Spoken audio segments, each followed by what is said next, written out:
All right, so it's another time to hang out with someone special and someone that means a lot to the entertainment industry.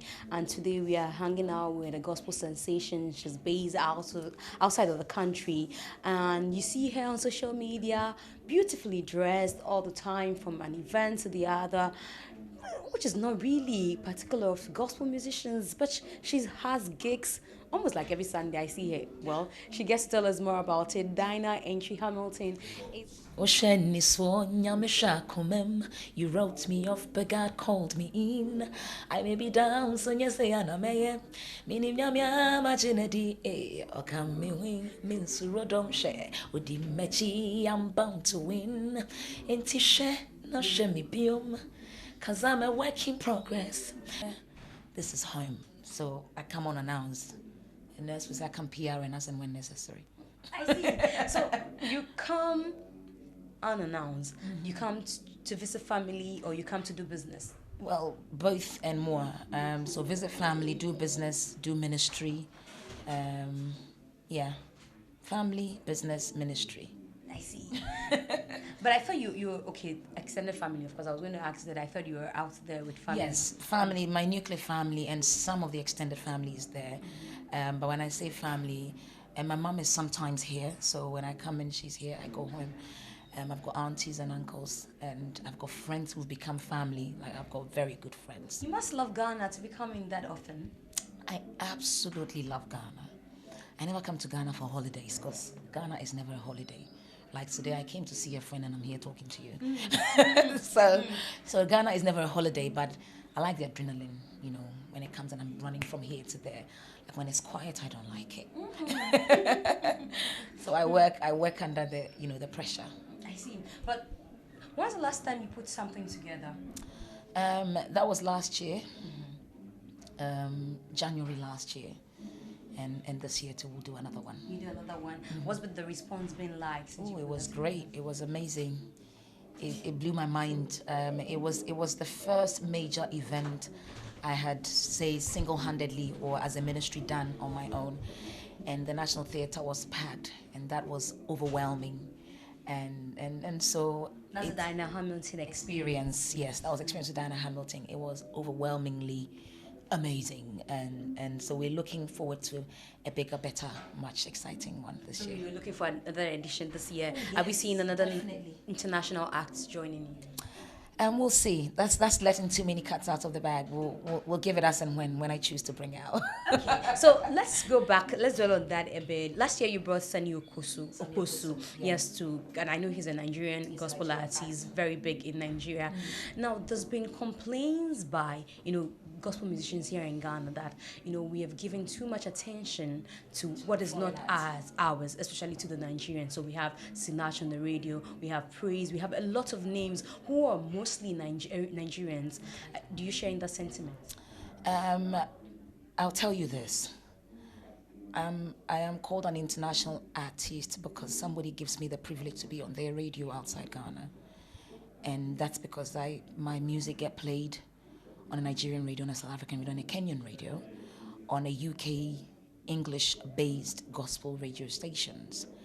And so from a musician's point of view, everyone deserves a chance. I think an accomplished musician is somebody who, part of it, is somebody who is accomplished in his or her country, but who also appeals to an international market. And so it's okay for us to appreciate international acts, and that is me being selfish because somebody has given me the opportunity to appear on theirs.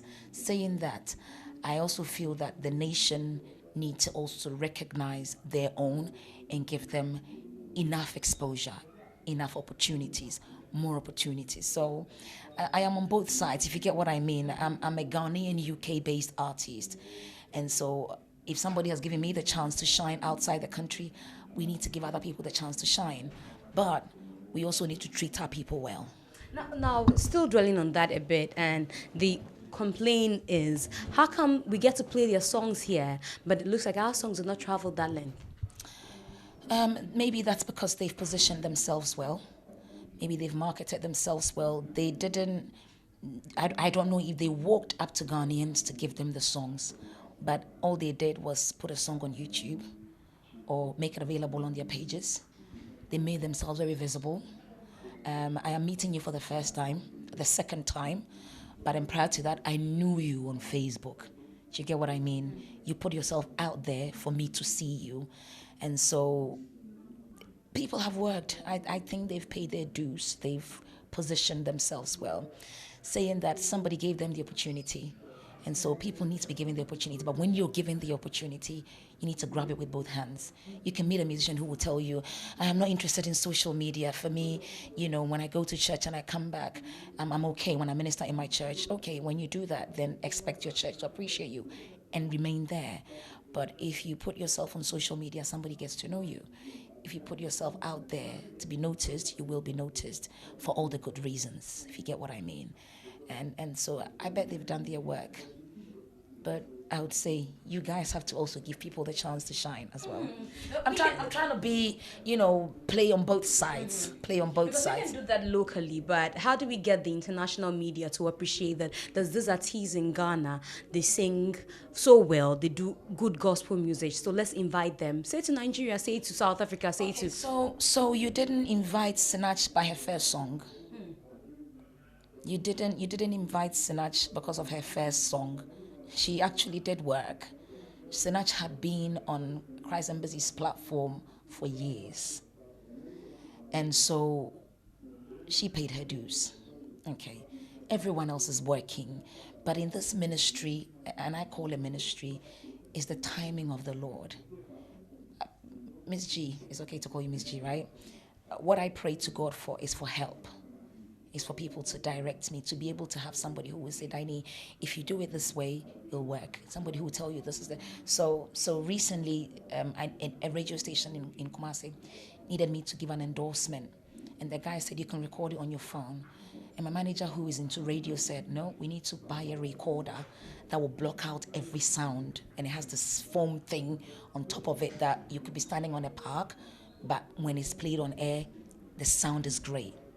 Now, that is what I call help, for somebody to direct me in the right direction and say, this is the right one for you. So when the thing got sent out, the guy thought, did you go to a studio? I was like, no, I sat in my living room and did it. But I had the right thing to work with it. So I pray for help. And when the help comes, I grab it with both hands. So maybe that's what we need to do. Could it also be that the Nigerians are more aggressive than we are? Yes. Not Nigerians, but those who are, I won't say Nigerians, those who want to be noticed are very aggressive. But also you find people who I've been in the ministry for a long time. I've been a backing vocalist for Francis Ejay for years. So, and in those days, Joy FM, when it was opened, played Francis's album back, that was cassette times, played it back to back with no interruption, no Joy 99.7 in the middle, but times have changed. And in those times, there was only Despite who would record you, and Joy FM plays it and GBC played it. And you were a national sensation. In this modern age, it's not like that. You have to work. When I say work, not physically with your hand, but then be on your knees longer and make sure you're getting the right product. And it works. It's working. Could it also be that the kind of music we do here is not able to penetrate other markets? People have said it could be an issue of language, but I've also said that some Nigerians sing exactly. So what could be the issue? Why can't, for those who think it's language and think that it's a kind of approach that we give our songs, do you also believe that maybe it could be the approach to the song, the kind of song it might not be appealing, is too much noise, and so because of that nobody wants to listen? Okay, so I am not a diagnostic machine, but I'll just use my little brain to do this, and also a track record of, so other people have made it. I have had Jamaicans call me and go like, this is your song, work in progress. I do not understand. The only thing I hear is, because I'm a work in progress. But they absolutely love the beat. They love the song. When they watch the music video, they know I'm giving a message. And so music actually ministers to soul. You might not have to understand it. So there was this South African song that I loved. And I have the South African friend. So I went to her, I was like, Lucy, I want to do this song during worship time in church. She looked at me and she smiled. She said, no, you cannot do it in church. The song means that, Lord, I have sinned and forgive me of my sins. So you cannot be lifting your hands and saying that. It's not a worship song. But the emotions that the person carried with it. When she told me the meaning, I got to understand her emotions. Saying that when you take my album, Yehovah album, every tree song has got a translation of it on the CD. It's a digipack, so I have got 5 or so pages that you flip it open, and the lyrics are there with the meanings to it. When I put videos out on YouTube, whilst I'm singing the songs in tree, I'm getting whatchamacallit at the bottom. What do you call that? The translation, but they have something they give to it. Okay, this is when my nurse comes in. I'm a nurse and I'm a singer, but yeah, it'll come when I'll tell you about it. But it gets written at the bottom, and so somebody understands it. So even if it's a live performance, it gets put there, and somebody gets it and understands. So it begins to minister to them, and they begin to then attach your actions to the meanings of the song. This is what I mean by it's work. It takes a lot of work. The video guy might not like it, but if that's what you want, he has to do it, and it'll be it'll minister to people's hearts. Now, you've stayed outside the country. Could it also be a contributing factor to the way you do things, that you've lived a while outside the country, and so maybe you've monitored the space that you are in, and you realize that this could be a distinguishing factor for me if I'm able to, just like you said, do my work in a certain way. I would distinguish myself from all the others. I left that to you. I left that to you. I guess I've had certain exposures. I've had the chance to have the best of both worlds, to be able to come here more often and see the trends. My manager will tell you, Donna, whilst you are learning how to do things, you have to learn how not to do things. So you're seeing somebody you admire doing something very nice, look at it and you can do same. If somebody's doing something bad, look at it and tell yourself, I will not do this. So we learn how to do things, how not to do things, and these things, as you do them, as you take in that information, you don't know when it comes out to be of a blessing to you or of help to you. So maybe I leave that to you. What do you make of the industry here, the gospel industry here? Since you're not permanent here, you go, you come back, you go, you come. Do you look at it as one that is retrogressing, or are we making any progress, or you see that it's still the same old names and the new ones do not seem to be doing anything attractive? Oh no, I've been doing this for quite a while, and I've seen it grow. Could have been faster, but it's so much not what it was. When I started singing, the best video was done in the best looking house, by the flowers or the swimming pool, with the best lace on the market, with the big headgear, and we've come a long way. And to think a gospel musician would be in a pair of jeans and some slippers doing it didn't used to happen. So yes, we've come a long way with videos, with sound, with beats. And you know what? You might think that we're not going out there.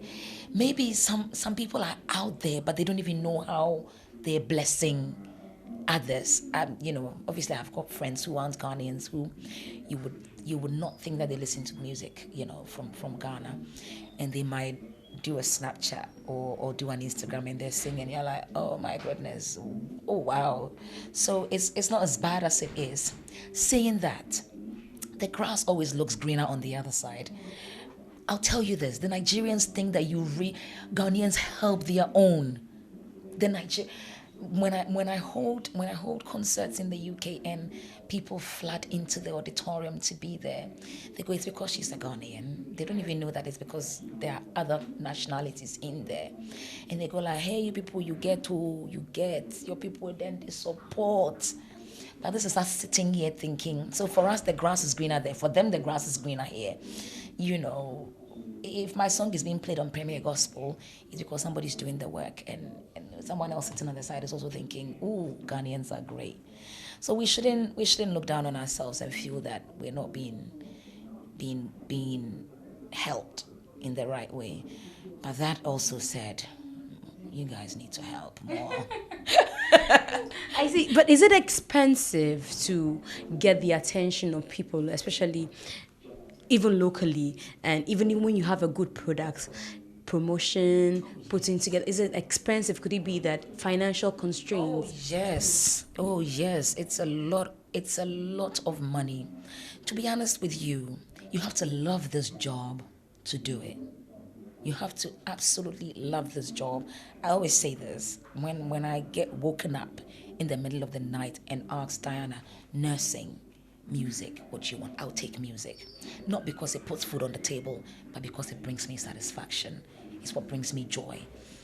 So nurse will put food on the table, but music gives me fulfillment. You have to love this job to be able to get up from the next event to the next one. And for you to say that I'm going to save money and do a very good product, as in a good album by good producers, and I'm going to listen to people's criticisms and put it together to get a good product. And we can never forget prayer as well. But financially, it is draining. Also, just out of curiosity, have you ever had a song drop in your spirit whilst you are attending to somebody as a nurse? Oh, have I had that? I could be working on a song and I might get a line or two whilst I'm working. Like I could be walking on the ward and I'll be singing. If a white man sees you singing, he thinks you're very happy. You're like, oh, you must be having a very good day. But I could just, be in tune with my music and just... So I don't know if I've gotten a song while I was on the ward. When I used to be on the ward, it was very draining, Miss G. You don't usually get songs on the ward. It's a lot of work. But I might have put a few lines together while I was working. Can't remember. So, but do you have to excuse yourself to go write it? Oh, no, I don't. I never keep my phone on me at work. Never used to keep my phone on me at work when I was on the ward. And so it has to ring in my head the whole day. And if I get the chance, I might sing it onto my phone. And that's it. And that's it. Have you drawn in the fray of Don Moen coming to Ghana? Have you perchance thought about what people are saying, that why is he becoming a headline artist here in Ghana? Topic for discussion, isn't it? You really want to talk about this now? Don't tell me about it. Oh dear. I'll tell you this. As I said to you, I am putting myself in his shoes as Don Moen and being given the opportunity to minister outside the country, and that is every musician's dream, to have an international platform, have an international exposure. So for Donna as a person, I think we shouldn't attack his personality or him as a person for coming in. Saying that if the Americans are holding their Independence Day, they will not bring Diana Hamilton to come minister on their Independence Day, okay? I get to go to America to sing over and over and over again.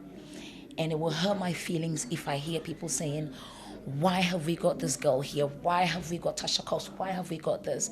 And you're paying to bring Diana Hamilton in, okay? But I think the event is where people are worried, in which I side with them, that it's the event, it's the occasion, it's the fact that we need to promote our own on our platforms. That's my take on that.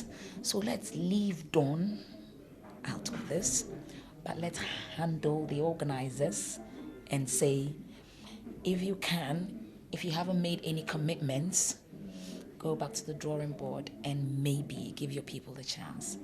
Saying this, I have decided not to look into this further. So there might be more information that I don't have. Somebody might be bringing him for free. It's not for free though. Okay. Not for free though, even though they say he's a private person. Okay. So then somebody's money is going into, if it's not the government money. In partnership, actually, because what's going to happen is that the private person is bringing Don Moen to that's what they claim, is that the private person is allegations and upon allegations, Yeah. and this one said this one, yeah. But because it's the government spokesperson on publicity and the media for the Ghana Assist Committee that is telling us, so it means that it's in partnership with government. Right, that was a long statement, but yeah.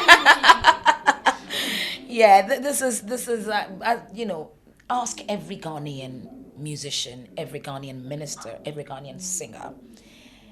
If they get called and say, can you be on Experience with Donna Hamilton UK, they'll take it and come.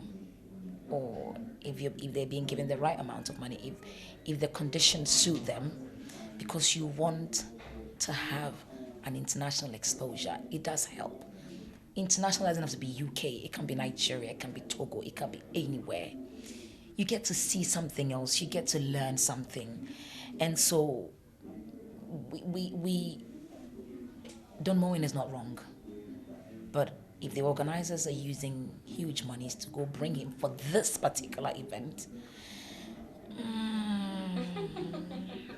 okay. Finally, let's talk about what we are expecting. You said there's more to come. When are we receiving, or when are we having this? Okay, so Donna Hamilton Foundation just got launched on the 4th of February, which was amazing. And at the moment, we're working on taking some people to school. I've got 2 people in school now, one to nursing school, one to Legon. We're praying to God for help to get more into trade or education. How do you get these folks? So we had, when I helped the La General Hospital, it was by recommendation for someone who is a nurse on the ward, and who said the pediatric ward is lacking these thermometers, these blood pressure cuffs, these nebulizing machines. And because it's my field, I understood it. These particular girls, I just by chance happened to get into this girl who's lost her dad and who's done so well, didn't go to the best of schools, and I won't mention the school's name, but has done so well she can be a pharmacist with ease in a government institution.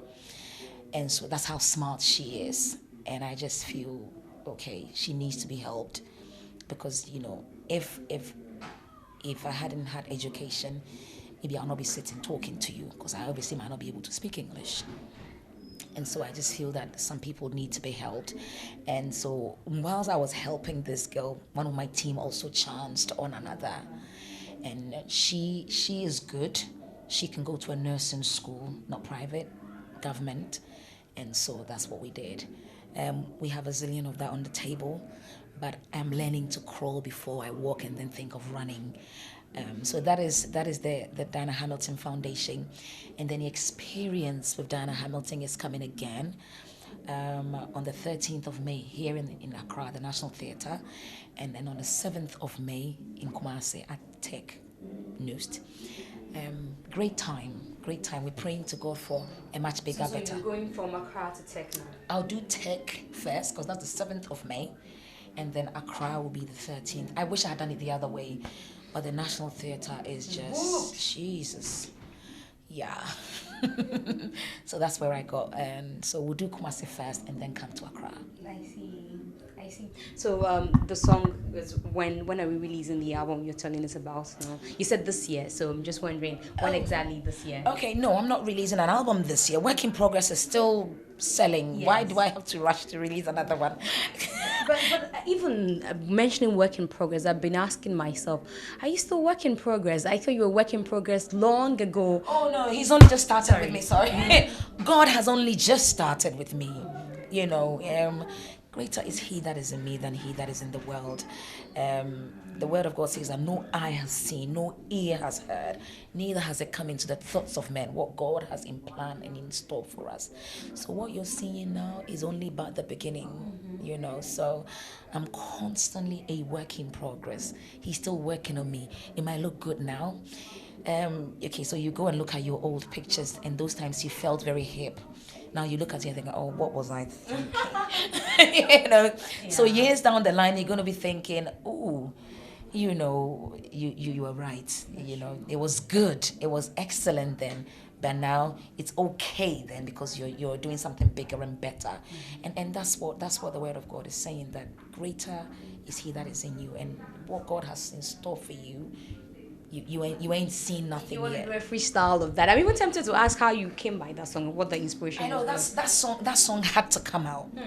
That song, when something's good is coming out, it goes through fire and rain and everything. That song needed to come out. It's one of those songs that came to me with ease, because of everything that I was going through. I lost my dad, and I thought that my end had come, because ministry-wise, he was the pillar behind my ministry. This is one of the songs I wrote without my dad. The Work in Progress was a song, because Yehovah Beshe, I actually got that with my dad on his deathbed. And so when I was doing Work in Progress, I thought, ooh, my world is coming to an end. And everyone was like, yeah, it's her dad who's helping her. Now that he's gone, we'll see. It was ringing in my head. I think I was actually telling myself that more than everyone else was telling me. And then God just said to me, no, don't look down on yourself.